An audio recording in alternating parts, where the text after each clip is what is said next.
Good morning, Ridge Wreckers fans everywhere. Welcome to the Week 15 playoff Week 1 recap video. I am your host, The Media. Welcome to my studio. As you can tell, not in the regular office. That is because, as usual, this video is not safe for work. It is not safe for children. It is a comedy.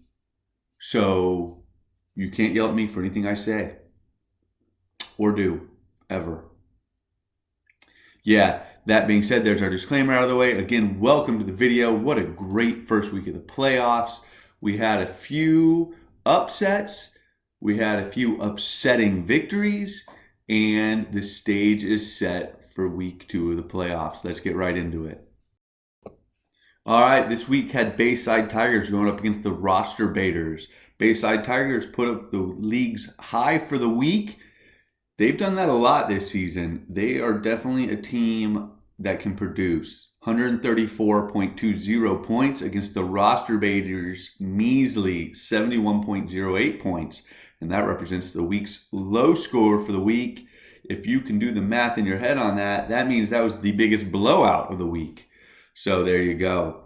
Nut and Butt Sacks beat up on Jags 108 to 85 points. Needless to say, I was really hoping Jags was going to win that one because now I have to play Nut and Butt Sacks. Social Justice Warrior fell to the Gender Unicorn in the losers bracket, 103 to 120 points. That sends the Social Justice Warriors to you-know-where, and they will be facing the Booty Lickers, who lost to the Championships for Miles, putting up 91 points against Championships for Miles 112. That, of course, was no one's outcome desired because we were all hoping the commissioner was going to go home with the Losers Trophy this year.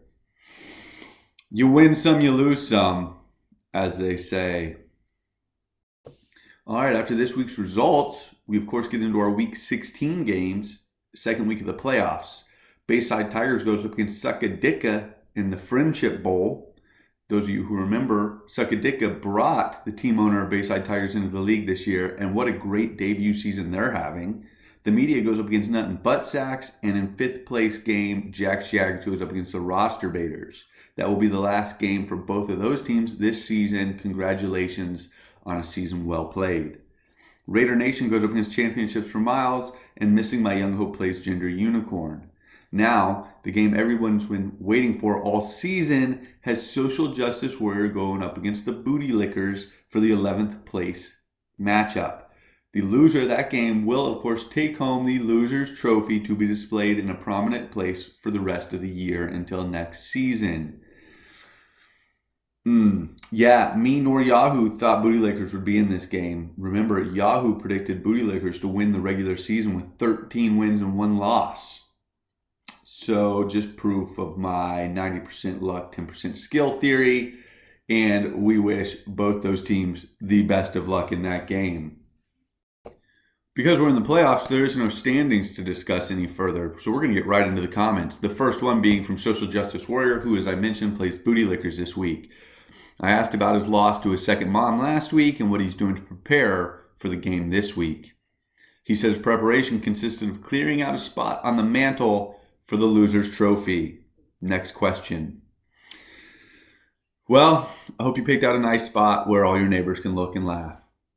And I'm sure Mrs. Social Justice Warrior will be very happy about your Get Woke, Go Broke season.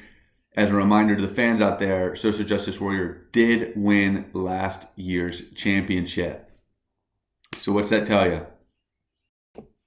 I went ahead and reached out to the first mom. That would be the wife of team owner Gender Unicorns and the mom of Social Justice Warrior concerning the game last week, and if she felt bad or, had any opinions on the fact that her husband-wife beat up on her son-daughter.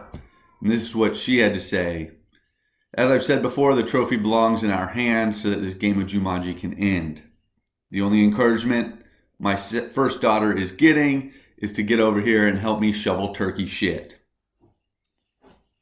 Sorry, Social Justice Warrior, get over there and help. After the Booty Lickers' unfortunate loss to Championships for Miles this week, I asked him about his massive failure and what he's doing to motivate the team this week. And this is what he had to say. I had to ask myself, what do I play this game for? The answer, of course, is the fame, the fortune, the notoriety.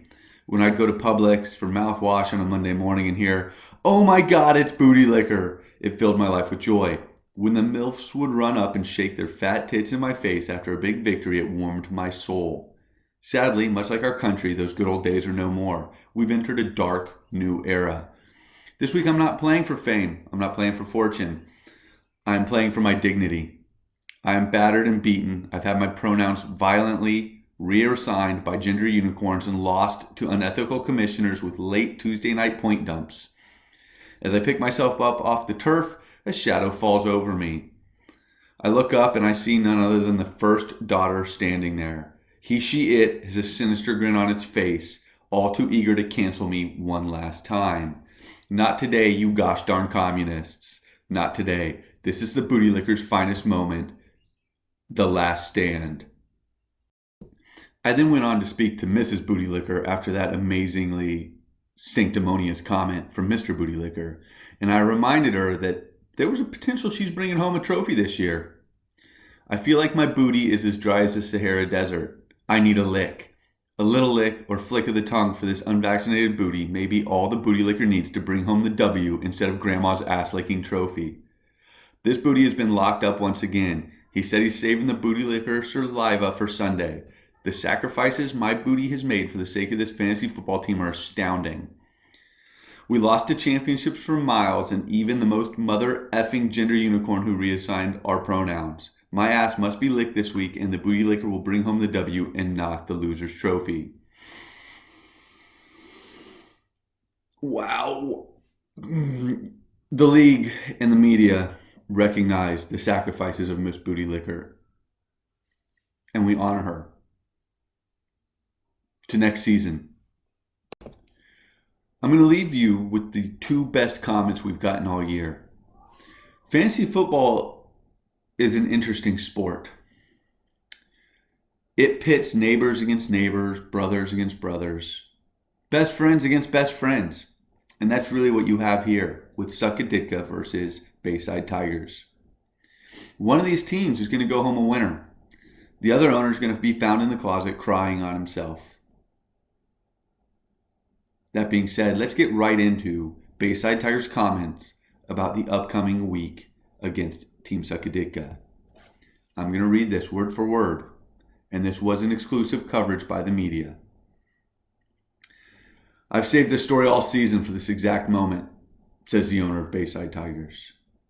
A while back, I went out drinking with Suck It Ditka, his brother, and a person that should not be named. Anyway, on the Uber ride home, I was looking over and Suck It Ditka was struggling badly. Next thing I know, dude rips the Yankee hat off his head, vomits profusely into the hat, then calmly rolls down his window and tosses the puke-filled hat out the window as we sped down Interstate 85. While most of us want to puke into a Yankee hat and throw it in the side of the road whenever we see one, I tell this story to give you this warning, my pharma friend. This week, my fantasy football team will toss your fantasy football team out of the playoffs, just like you were a vomit-filled Yankee hat.